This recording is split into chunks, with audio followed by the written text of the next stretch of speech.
Assalamualaikum warahmatullahi wabarakatuh. To fulfill the final semester exam achievement in the marketing management course, here I will present the result of my work on the analysis of superior commodities in the Madura area. Hello everyone, introduce myself. My name is Salsadila Happy Wahyu Susanto with name 20032110009 and I'm from Agribasinas Class C. Oke, watch my video right away. Let's go. Baik, di sini topik bahasan yang pertama akan saya presentasikan yaitu mengenai pemilihan komoditas unggulan di daerah Madura beserta alasannya. Komoditas unggulan di daerah Madura yang saya pilih pada tugas ujian akhir semester mata kuliah manajemen pemasaran ini adalah komoditas padi. Alasannya yaitu dikarenakan padi merupakan salah satu komoditas yang keberadaannya dianggap sangat penting bagi sebagian besar masyarakat di daerah Madura untuk memenuhi kebutuhan pangannya. Sehingga banyak dari masyarakat tersebut yang menggantungkan komoditas padi sebagai sumber utama yang menjadi bahan pokok makanan mereka di kehidupan sehari-harinya. Dengan demikian, komoditas padi menjadi sangat penting bagi masyarakat di daerah Madura karena produk yang dihasilkan dari komoditas ini adalah dalam bentuk beras, kemudian dimasak menjadi nasi yang nantinya akan menjadi makanan pokok bagi mereka. Kemudian seiring dengan bertambahnya jumlah penduduk di daerah Madura, maka otomatis komoditas pangan akan beras pun juga mengalami peningkatan. Sehingga keadaan ini memicu para petani yang ada di Madura untuk melakukan usaha tani komoditas padi agar dapat mencukupi kebutuhan pangan bagi masyarakat di sana. Nah, selain itu, juga terdapat kebiasaan dari mayoritas penduduk di Indonesia, termasuk masyarakat di daerah Madura, yakni bahwa jika belum makan nasi, maka sama saja dianggap belum makan. Selanjutnya, topik bahasan yang kedua yaitu seperti pada slide PPT ini, terdapat video mengenai kondisi komoditas padi pada lokasi penanaman, pengolahan, pemasaran, beserta model rencana strategi pemasaran untuk kegiatan promosi dari komoditas padi yang ada di Madura. Nah, yang pertama diawali dengan penanaman dan pengolahan, di mana kondisi komoditas padi di daerah Madura seperti tampak pada video ini, yaitu umumnya ditanam pada areal tegalan yang hanya mungkin dilakukan pada saat musim hujan. Pola penanaman ini disebut gagaranca. Hal ini dikarenakan kondisi alam di daerah Madura yang tandus, kurangnya curah hujan, dan irigasi yang tidak mencukupi. Pola gagaranca ini dapat dikerjakan melalui satu atau dua cara, yaitu cara panjak, yakni benih padi terlebih dahulu ditabur di persemaian. Setelah berselang kira-kira 1 bulan, tunas padi itu dipindahkan ke lahan yang sudah diolah. Cara yang kedua adalah dengan menggunakan cara tek-tek, yakni benih pada padi langsung ditebarkan di lahan yang belum diolah. Cara kedua ini paling banyak dipraktikkan di lahan tegalan, sedangkan cara pertama biasanya dilakukan di lahan persawahan. Kondisi alam lingkungan di Madura memaksa masyarakat Madura memilih jenis padi yang berumur pendek. Tidak ada padi yang berumur panjang, yaitu yang berumur antara 5-6 bulan yang ditanam di daerah Madura. Sebagian besar lahan tegalan ditanami padi genjah, yakni padi yang berumur pendek antara 2,5-3 bulan. Yang kedua yaitu pada aspek pemasaran dan rancangan strategi pemasarannya, di mana jika padi sudah cukup umur dan bisa dipanen, kemudian terdapat proses pemasaran yang dilakukan dengan 2 cara, yaitu yang pertama saluran pemasaran. Yang pertama dengan cara petani menjual gabah ke pedagang pengumpul sebagai kaki tangan pedagang kongsi. Dari pedagang pengumpul, gabah ditampung, dikelompokkan menurut jenis varietas dan disalurkan oleh pedagang kongsi ke pedagang kilang. Dari pedagang kilang, gabah mulai mengalami perlakuan meliputi proses pengeringan, penggilingan, dan grading beras. Beras yang telah dikemas dan diberi label selanjutnya disalurkan ke pedagang grosir. Dari grosir disalurkan ke pengecar-pengecar untuk dijual ke konsumen. Kemudian saluran pemasaran yang kedua, yakni petani menjual gabah ke pedagang pengumpul yang merupakan kaki tangan pemilik penggilingan desa. Di penggilingan desa, gabah mengalami proses pengeringan, penggilingan, dan grading beras. Selanjutnya, beras dikemas dengan tanpa diberi label dan disalurkan ke pengecer desa untuk dijual ke konsumen. Selanjutnya, terdapat rancangan strategi pemasaran yang dapat digunakan untuk mempromosikan komoditas padi ini, yaitu dengan cara memanfaatkan kecepatan teknologi informasi di masa sekarang ini. Tentunya akan dapat mempercepat proses interaksi, komunikasi, dan penyampaian informasi kepada para konsumen atau pelanggan. Hal ini dapat dilakukan melalui penggunaan internet yang menggunakan berbagai aplikasi media sosial seperti Facebook, Yahoo, YouTube, Twitter, WhatsApp, dan Instagram. Selain itu, adanya sertifikasi dan kualitas tinggi yang dimiliki merupakan salah satu kekuatan beras dari hasil padi di daerah Madura, sehingga nantinya akan dapat memaksimalkan dalam kegiatan promosi dan pemasaran dari komoditas tersebut. Kemudian, topik bahasan yang ketiga yakni mengenai preferensi konsumen dan customer value yang melekat pada komoditas padi. Padi yang sudah dijadikan dalam bentuk beras memiliki beberapa kriteria yang menjadi preferensi konsumen. Dilihat dari nilai kegunaan yang paling besar di antara level atau taraf pada masing-masing atribut. Berdasarkan hasil penelitian yang dilakukan oleh Orinolis pada tahun 2019 dengan judul Analisis Preferensi Konsumen Terhadap Beras Lokal di Kota Medan, menyatakan bahwa spesifikasi beras lokal yang cenderung lebih disukai konsumen yaitu ditinjau dari yang pertama, kepulenan.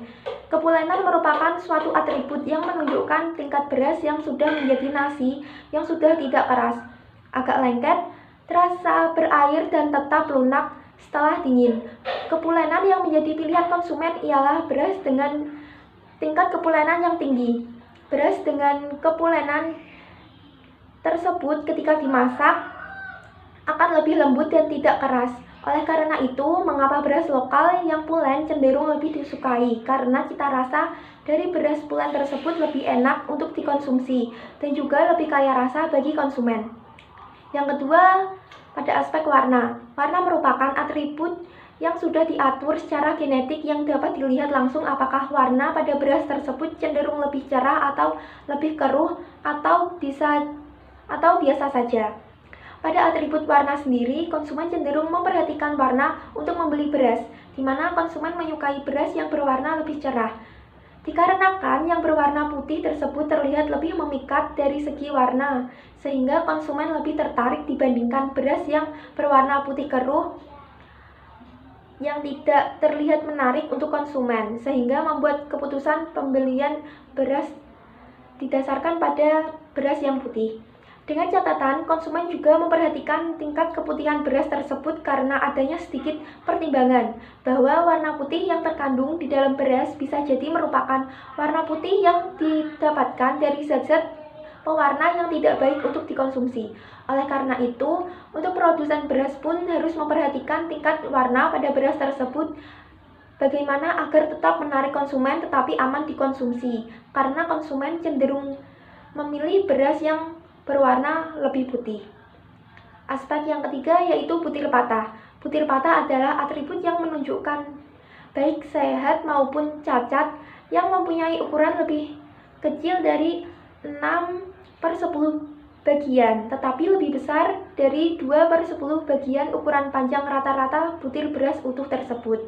Atribut butir yang menjadi pilihan konsumen beras lokal yaitu beras lokal dengan tingkat butir patah yang sedikit, dikarenakan butir patah bukan sesuatu yang selalu diperhatikan oleh konsumen ketika membeli, karena beberapa konsumen tidak terlalu mengetahui tingkatan butir patah yang seharusnya pada beras tersebut. Tetapi apabila konsumen menemukan beras dengan butir patah yang berlebih, maka konsumen sendiri tidak menyukai beras lokal dengan atribut butir patah tersebut. Yang keempat, yakni pada kebersihannya. Kebersihan merupakan atribut yang menunjukkan apakah beras tersebut ditemukan partikel lain selain beras yang tidak sewajarnya dikonsumsi oleh konsumen beras. Atribut kebersihan untuk beras lokal yang menjadi pilihan konsumen ialah beras lokal yang bersih, dikarenakan beras tersebut akan dikonsumsi oleh konsumen dan mereka sangat memperhatikan tingkat kebersihan dari sesuatu yang akan dikonsumsi, terutama beras yang merupakan konsumsi makanan pokok atau makanan sehari-hari. Untuk beberapa kondisi juga kebersihan sangat diperhatikan ketika mencuci beras tersebut. Beberapa kali beras tersebut harus dicuci, di mana semakin banyak frekuensi pencucian beras tersebut, maka bisa jadi beras tersebut kurang bersih. Maka beras yang bersih selain aman dikonsumsi juga lebih menghemat waktu. Yang kelima, pada aspek aroma. Aroma adalah atribut beras yang dianalisa melalui indera penciuman ketika beras tersebut dimasak. Apakah mengeluarkan bau beras yang normal, pandang wangi maupun apek. Atribut aroma beras lokal yang menjadi pilihan konsumen yaitu beras lokal yang memiliki aroma pandan wangi karena merupakan ciri khas dari suatu beras yang memiliki cita rasa yang enak. Kemudian yang keenam adalah aspek daya tahan. Daya tahan adalah atribut yang menunjukkan seberapa lama beras tersebut dapat disimpan oleh konsumen. Atribut daya tahan yang menjadi pilihan konsumen yaitu atribut beras lokal yang memiliki daya tahan lebih dari 1 bulan. Karena waktu tersebut sesuai dengan waktu konsumsi beras. Rata-rata konsumsi beras di rumah tangga selalu lebih dari 1 bulan. Yang ketujuh, yakni pada aspek keseragaman yang merupakan atribut yang menunjukkan apakah beras yang dibeli oleh konsumen tersebut di kemasannya merupakan beras yang sama atau bahkan terdapat beberapa butir dari beras lain di dalamnya. Keseragaman pada beras lokal yang menjadi pilihan konsumen adalah yang seragam, yaitu yang utuh, di mana tidak adanya beras lain atau partikel lain yang tercampur pada beras tersebut. Aspek yang berikutnya adalah harga. Harga merupakan atribut yang menunjukkan nilai finansial dari suatu beras itu sendiri yang akan ditukarkan dengan nilai uang untuk mendapatkan beras tersebut. Harga beras lokal yang menjadi pilihan konsumen adalah harga dengan kisaran lebih dari Rp12.000 per kilogram. Dikarenakan sudah sulit untuk menemukan beras lokal yang harganya di bawah harga tersebut. Dan konsumen sendiri beranggapan bahwa harga juga menentukan kualitas pada beras lokal yang dikonsumsinya. Sementara itu, customer value yang melekat pada komoditas padi menurut penelitian yang dilakukan oleh Rita Nurmala dan Endang Puji Astuti pada tahun 2012 dengan judul Analisis Preferensi dan Kepuasan Konsumen Terhadap Beras di Kecamatan Mulyorejo, Surabaya, Jawa Timur, yakni pembelian beras memerlukan keterlibatan yang tinggi sehingga lebih cocok digolongkan pada pembelian yang direncanakan, baik sepenuhnya atau separuhnya terencana. Selain itu, kebutuhan beras merupakan kebutuhan pokok yang sangat penting, sehingga responden akan menyediakan sebagian pendapatannya untuk membeli beras.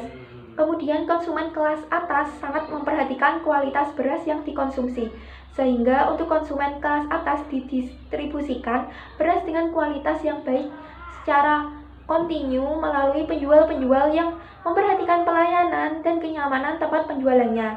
Sementara itu, untuk konsumen kelas bawah dapat memperhatikan harga beras dalam proses keputusan pembelian beras itu. Artinya adalah konsumen menganggap bahwa harga beras sebagai atribut yang penting, namun kinerjanya buruk karena dianggap mahal. Untuk konsumen kelas bawah, sehingga dapat didistribusikan beras yang lebih terjangkau harganya. Lalu, topik bahasan yang keempat mengenai rancangan model pemasaran untuk komoditas padi beserta langkah-langkah untuk persiapan pasar ekspornya. Yang pertama, model saluran pemasaran. Model pemasaran beras adalah berawal dari gabah hasil panen petani yang kemudian ditebas oleh tengkulak atau pedagang pengumpul yang berasal dari desa setempat dan dari daerah luar. Lalu sebagian membawanya ke penggilingan setempat dan sebagian lagi membawanya ke luar kecamatan. Lembaga-lembaga pemasaran beras tersebut dalam aktivitasnya menyampaikan beras dari petani produsen sampai ke konsumen akhir dan telah membentuk pola pemasaran atau saluran pemasaran beras. Model saluran pemasaran beras yang saya rancang adalah sebagai berikut. Saluran pemasaran yang pertama yaitu lembaga yang terlibat. Di sini ada petani, penggilingan mini, pengecer, dan konsumen akhir. Saluran ini biasanya dilakukan para petani untuk keperluan konsumsi sendiri, keperluan perayaan atau hajatan atau sedekah, dan untuk memenuhi permintaan pedagang pengecer pasar desa dan pedagang dan pengecer pekeliling. Penggilingan gabah menggunakan mesin penggiling mini atau portable yang kebanyakan milik warga desa setempat dan dan pengarungan dilakukan secara manual. Lalu saluran yang kedua, lembaga yang terlibat yakni ada petani, pengumpul, penggilingan kecil, pengecer, dan konsumen akhir. Saluran ini biasanya dilakukan untuk memenuhi permintaan pedagang pengecer keliling maupun pengecer di pasar desa ataupun pedagang luar desa. Penggilingan gabah menggunakan mesin penggiling menetap di desa lokasi penelitian dan pengarungan dilakukan secara manual. Saluran pemasaran yang ketiga, ada lembaga yang terlibat di dalamnya, yakni terdiri dari petani, pengumpul, bandar kecil, penggilingan sedang, pengecer, dan konsumen akhir.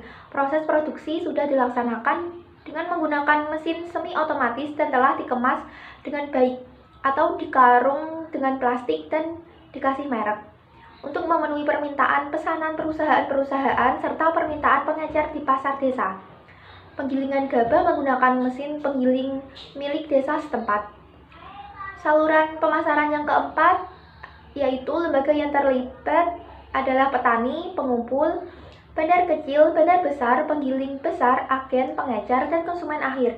Bandar besar berada di daerah kota. Proses produksi sudah menggunakan mesin otomatis dan beras sudah dikemas dengan baik untuk memenuhi permintaan pemerintah, perusahaan besar, dan para agen beras.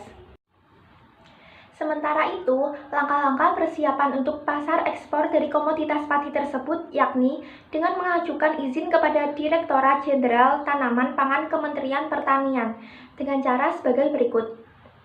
Yang pertama, terdapat persyaratan administrasi yang meliputi surat izin usaha perdagangan atau SIUP, tanda daftar perusahaan atau TDP, nomor pokok wajib pajak atau NPWP, dan pernyataan pesanan atau confirmation order dari pembeli di luar negeri.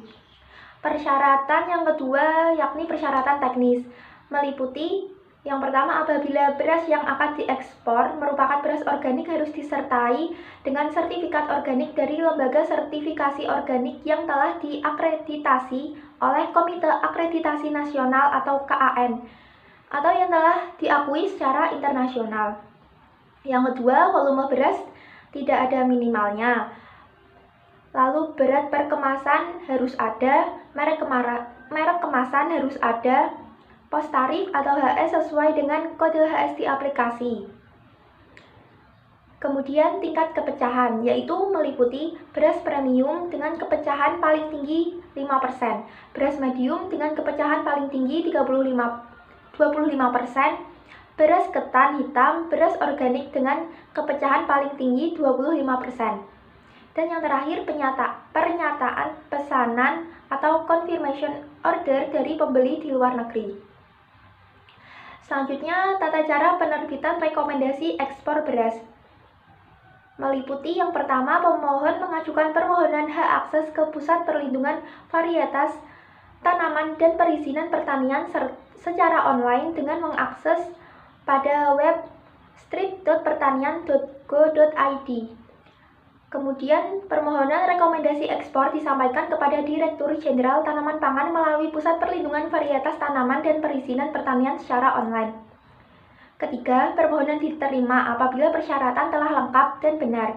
Keempat, permohonan ditolak apabila persyaratan tidak lengkap dan tidak benar dengan disertai alasan penolakan secara tertulis.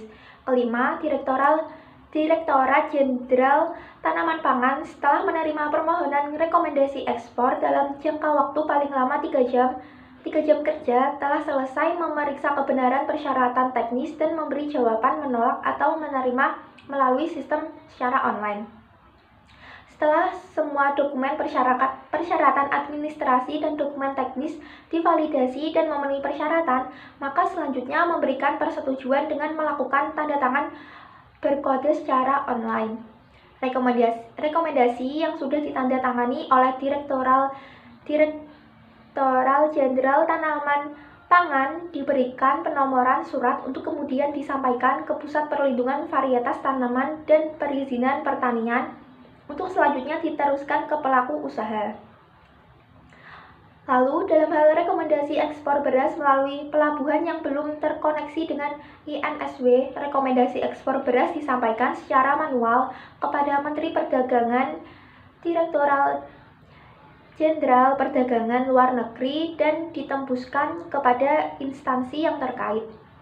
Adapun ketentuan yang lainnya yaitu Rekomendasi Ekspor Beras atau REB, satu kesatuan yang tidak terpisahkan dengan Surat Persetujuan Ekspor yang diterbitkan oleh Menteri yang menyelenggarakan urusan pemerintahan di bidang perdagangan. Kedua, Rekomendasi Ekspor Beras berlaku untuk jangka waktu paling lama 6 bulan.